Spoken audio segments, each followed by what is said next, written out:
warahmatullahi wabarakatuh. Nami kula Intan Maeswari, Sekar Macapat Asmarandono, Gagrak Gresik, Laras Pelok Patet Barang. Keparenga ami witi kanthi nyebut mring asmanya Gusti kang maluhur nare sinar tanyun aksama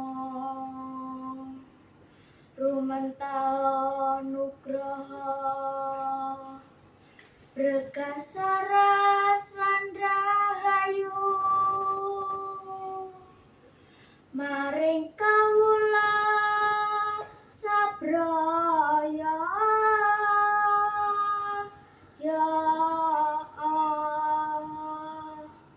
Matur nuwun. Wassalamualaikum warahmatullahi wabarakatuh.